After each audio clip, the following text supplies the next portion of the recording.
personal worth.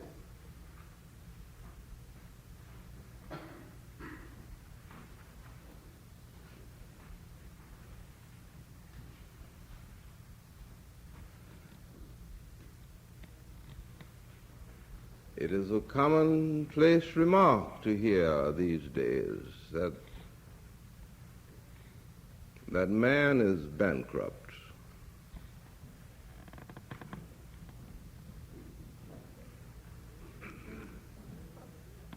It is as if modern society has become afflicted with some weird disease that paralyzes hope,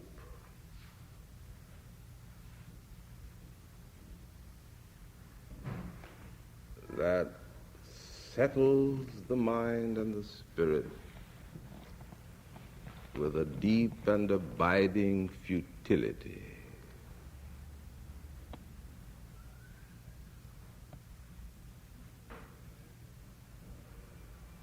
Whether we are talking about politics,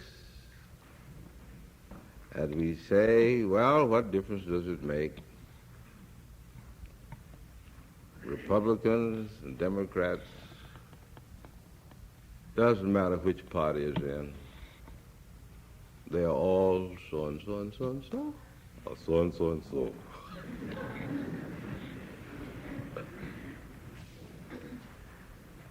And we will say, these the two leaders of the party, two men who run for president, are very wonderful men in themselves, but they are captives of one or the other of these things that are the same, only their shape is different. Or if we turn to education, of course the public schools are all disintegrating. Nobody's getting an education. Now, when I was a child,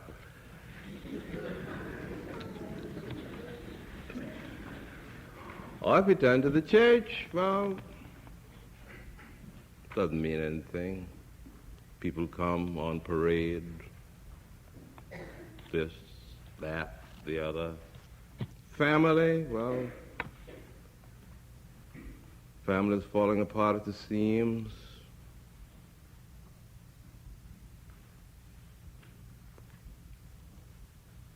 Headlines in the newspapers, tidings of disintegration, destruction. And the sensitive human spirit finds that either it must, in self-defense, ignore all of this and say, I will never listen to the radio, I will not read the newspapers, I won't read the magazine. I will shut out all of this mass sickness. That's where we are. Now, I'm suggesting this morning that we need to re-examine our thought about man.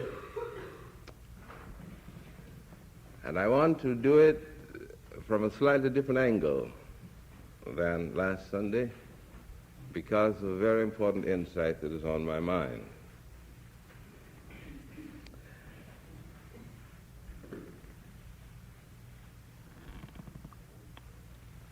I raise the same question. What is man? Or perhaps, to make it more personal, who are you? Or what am I? If you were to stand up, suppose this were one big discussion group, and I ask any one of you, who are you?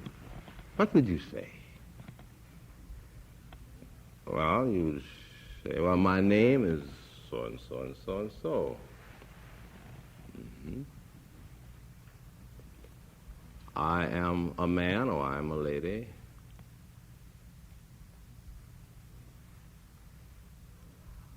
Or you may say, I do so and so and so. But if I kept pushing you, what would you say in reply to that question? Who are you? As you begin thinking about it, you would discover that you would be more and more dealing with what you thought of yourself. What you thought of yourself. Now,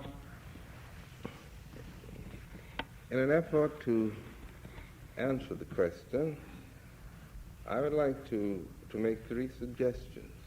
Very simple, no one of which is original. Who are you? What am I?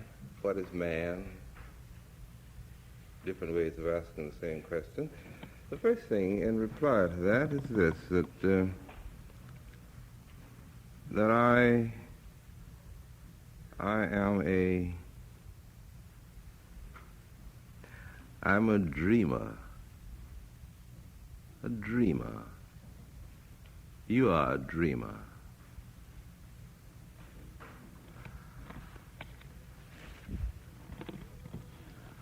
A dreamer of dreams.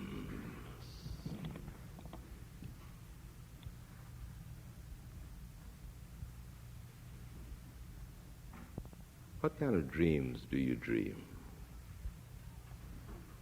This may not be a very good sermon this morning because I want you to preach it. What kind of dreams do you dream?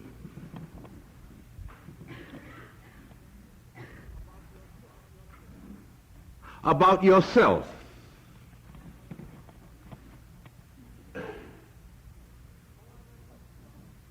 Or have you stopped dreaming about yourself?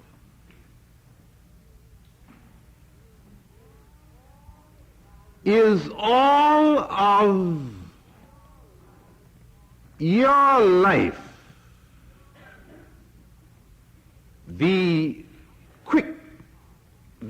vital part of you, is all of that in the past? Are all of your dreams about yourself now, but memories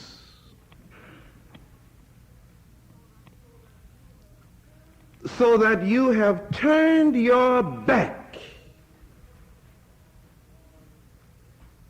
on the future and are looking at the past, deeply engrossed in the past as you back into the future? What about that? We need not hurry over it. Let's take our time.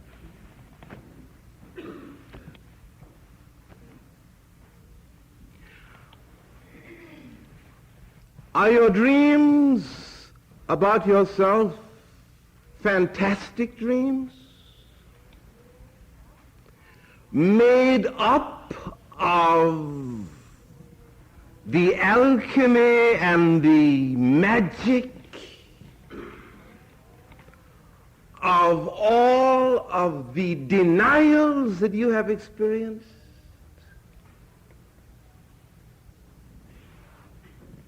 What about it? So that your dreams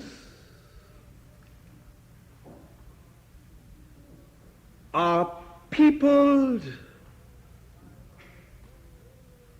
by the minions of your protests against life.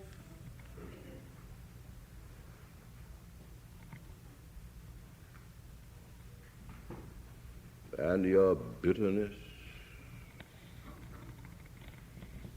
and your resentment.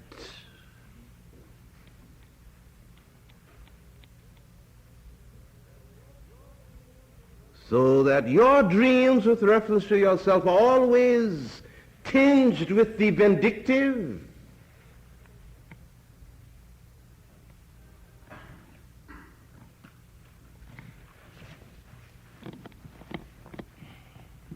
What about it?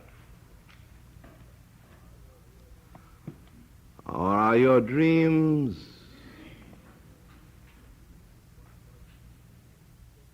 but extensions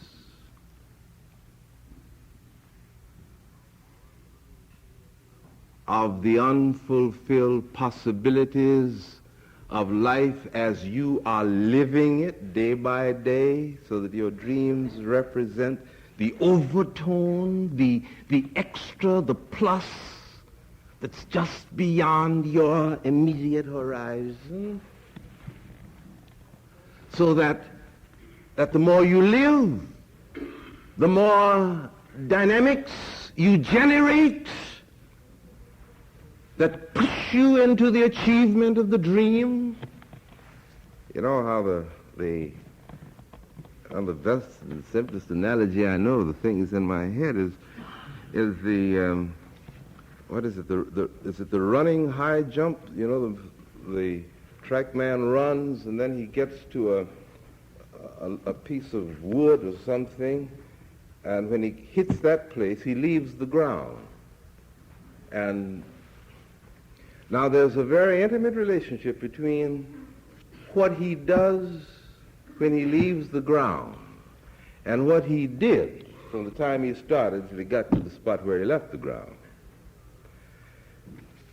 Because the running high jump or running broad jump or running whatever it's called, is called that because the man runs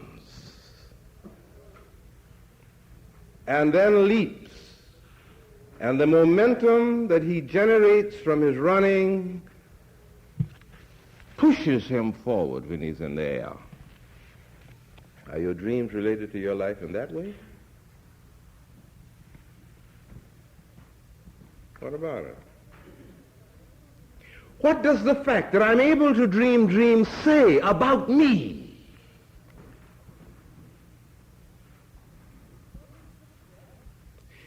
Does it suggest that it is possible for the human mind and the human spirit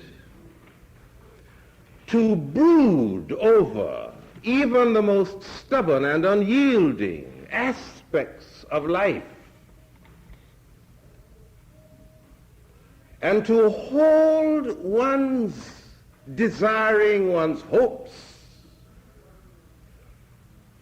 one's longings, one's purposes at such a center of focus over the raw materials of one's living until at last dreams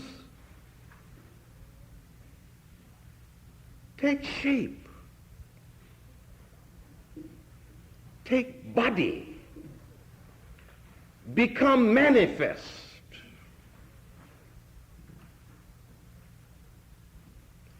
But you see,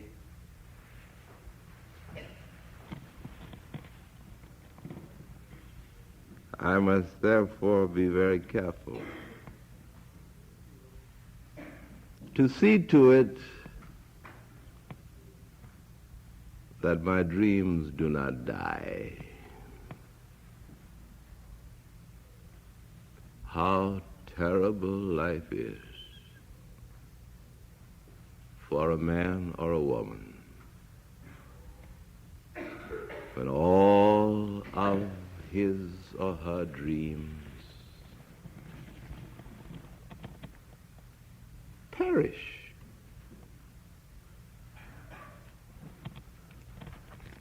Where do you stand in that particular?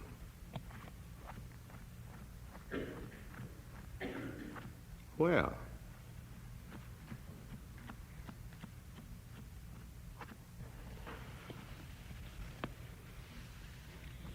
All right, let's look at the second thing.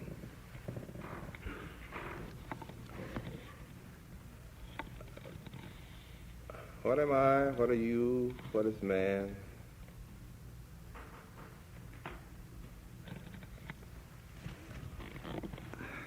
We are builders.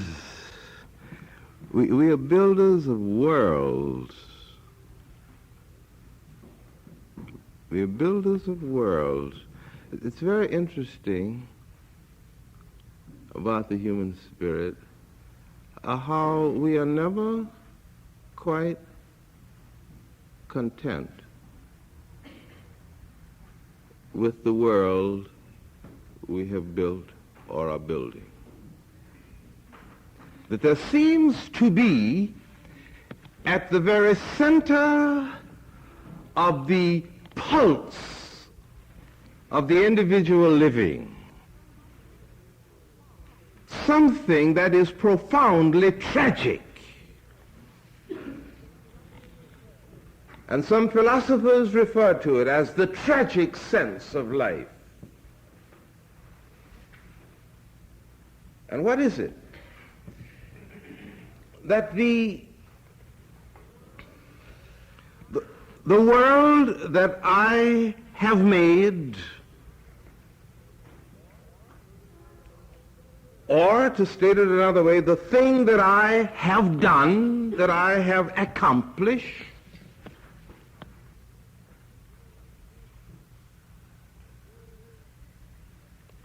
is not ever quite in keeping with the thing that I thought I was going to do or achieve. That there is a discrepancy between what I am finally able to fashion as the builder and the blueprint that I was using. So when I keep my eyes on the blueprint, I sit in judgment on the thing that has been created. And the difference between the thing I have created and the blueprint marks the measure of my tragic sense of life. Now, if I look at the world I have built and compare that world with the world you have built, then I am apt to become a very arrogant human being. Because as I look at my world and compare it with your world, I will say, I wonder what does he think he's doing? You know? And I will be very careful to select the kind of world to compare mine with that is surely worse than mine. There's some I'll overlook. I won't look over that way because over there, that person has some advantages that I don't have, so it won't be fair. But I will compare mine with one of these run-down worlds over here, you know. We're very wonderful, wonderful creatures. Wonderful. Now, I cannot escape the tragic sense of life, you see, because this tragic sense of life is a thing that helps me, I don't know quite how to put it, that helps me measure my significance.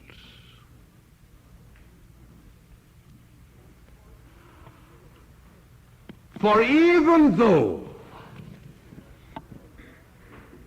as I look at the worlds I'm building, whether it's my private world, the world of my family, the world of my vocation, or whatever it may be, whatever these worlds are, there are many worlds. We're all builders of worlds. When I look at them, in the light of the plan, the whole thing as I sensed it, then my little world, I may be very ashamed of it. I may say, that's no good, And if I dwell on that aspect, then I become the sort of human being who disposes of himself in a discount market.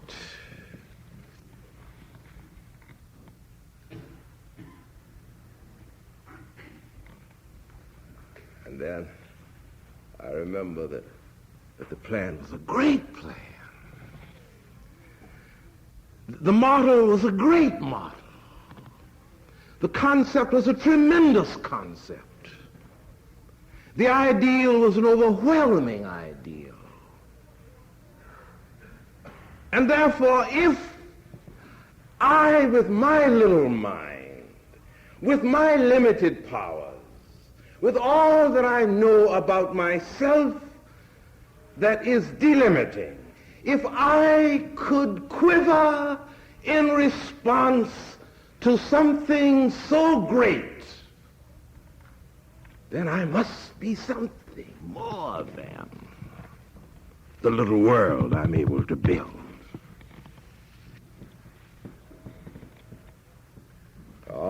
But a man's reach should exceed his grasp, or what's a heaven for? Or, as another contemporary puts it, I said, when I get there, the struggle will be over. I will have achieved, I will have built my world. But when I got there, I found that it wasn't over. That it will never be over, no, not even in death. And it is the tragic sense of life that is the perpetual spring that feeds the dreams, the hopes, the theologies that have to do with the immortality of the soul. That's where it springs.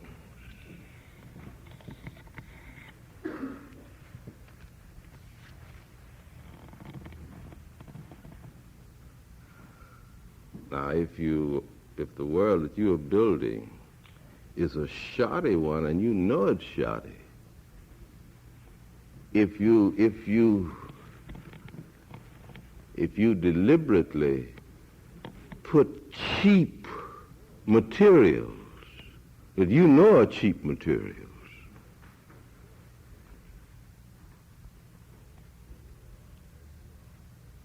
then you are as the figure that Jesus gives of the man who built his house on sand.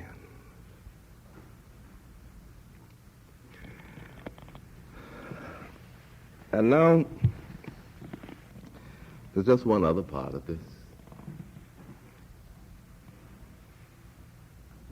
What am I? What are you? What is man?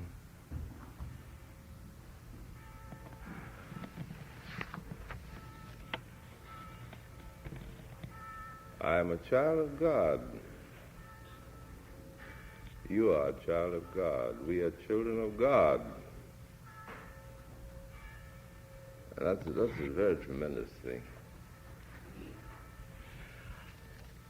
Our tradition, our religious tradition,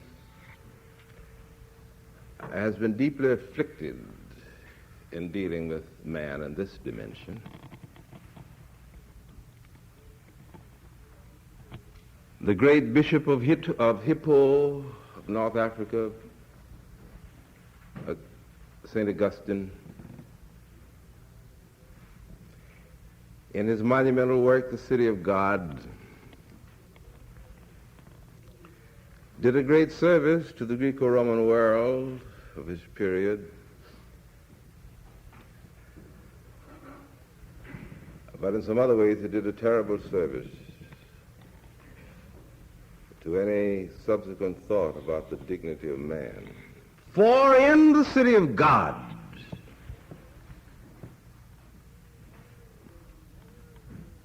man is utterly in himself depraved. He is essentially a creature without hope, born in sin, nurtured in iniquity, burdened with the weight of the sin of Adam, that curseth every man that cometh into the world.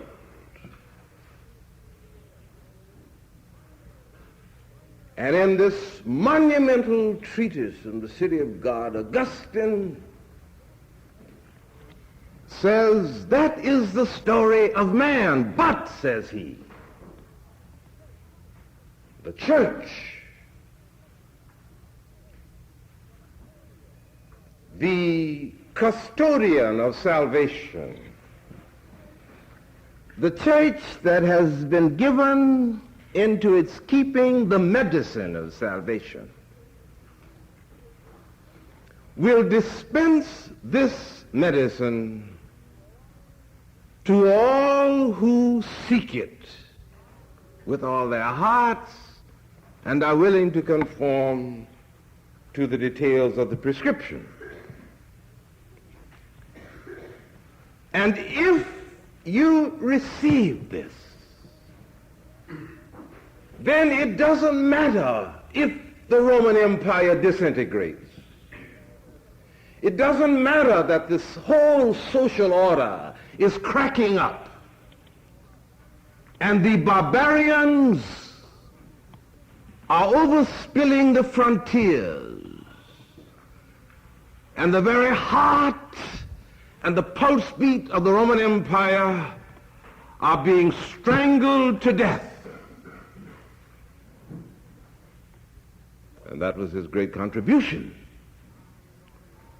For in the time of the loss of nerve and the collapse of the society, he offered this hope, and around that hope,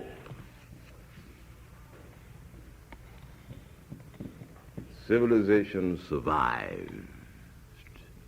But in doing so,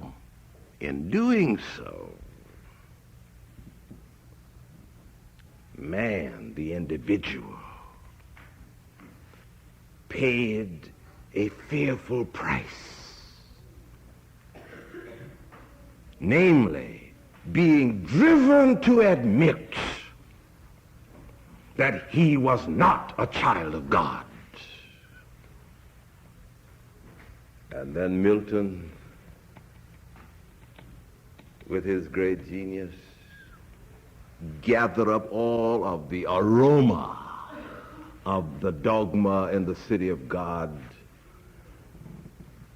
and dreamed it into something that we call Paradise Lost. And Paradise Lost is the seedbed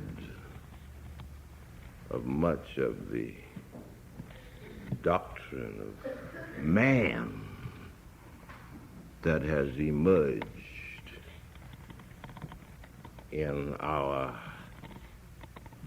Christian thinking about man.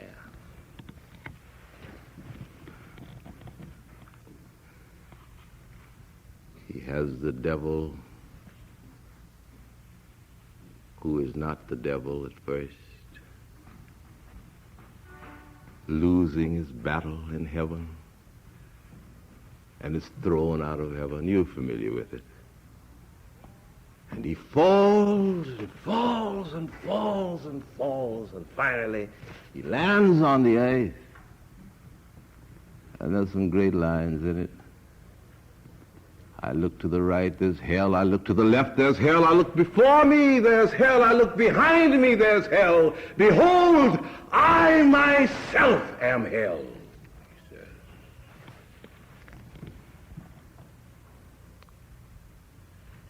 And then in a more reflective mood, he says, is this the region, this the clime This the seat that we must change for heaven.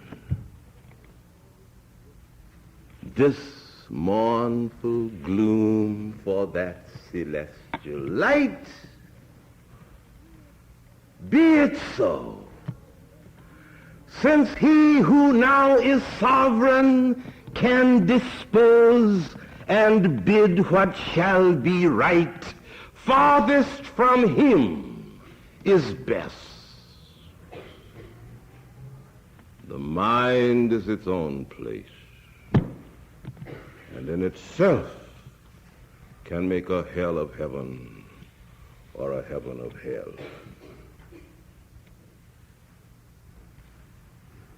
Man,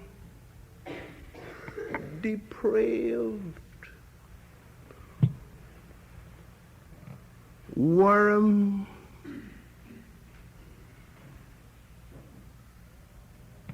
no. All of medieval theology and philosophy, all of the dualism of the Persians, all of the mystery religions of northern Egypt, all of those have moved into the stream since the Galilean spoke his simple words.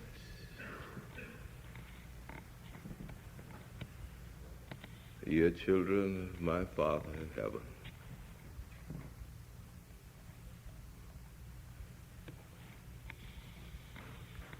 I say unto you, love your enemy.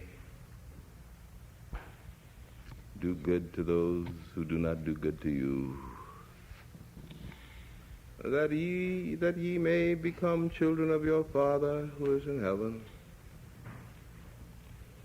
Behold the lilies of the field, how they grow. They toil not, neither do they spin, yet your heavenly Father takes care of them. Are you not worth more than lilies?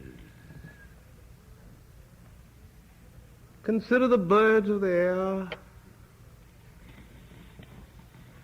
They gather nothing into barns. Are you not worth more than birds? O man, said he, how little you trust him.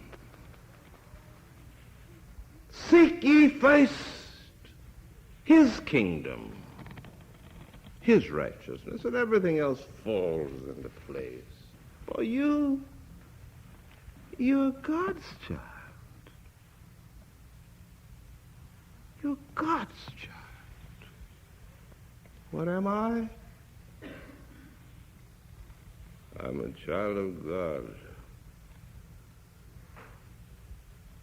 And the corollary, the psychological corollary to that in the human spirit is what? It is this, that deep within myself, that the individual is of infinite worth as seen by himself, that all of the radical doctrines of the equality of man are derived. For there is only one equality that exists between human beings, and that is the equality of infinite worth, as seen by the individual experiencer himself. And that is why, again, Jesus says, what would a man give in exchange for this increment of infinite worth? Nothing. Nothing.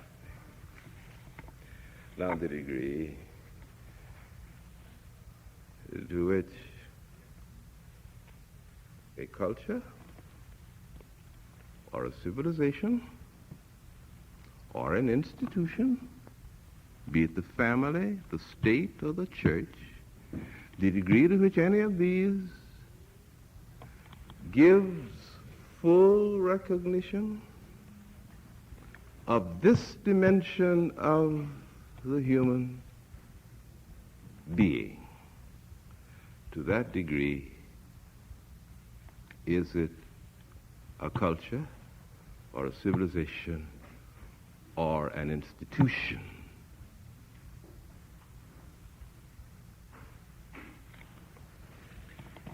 That can survive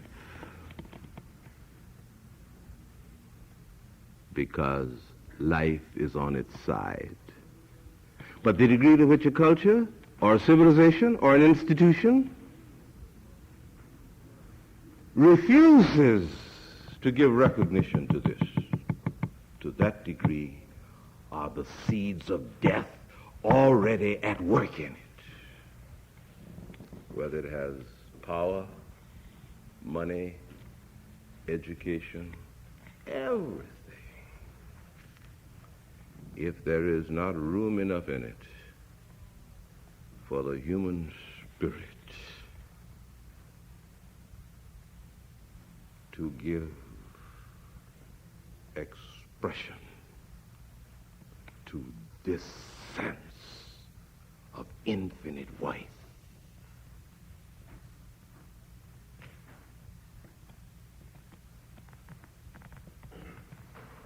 it were better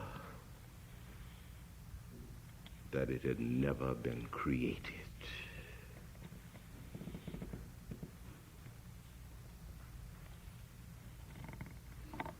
What am I? What are you? What is man? Dreamer of dreams, builder of worlds, child of God.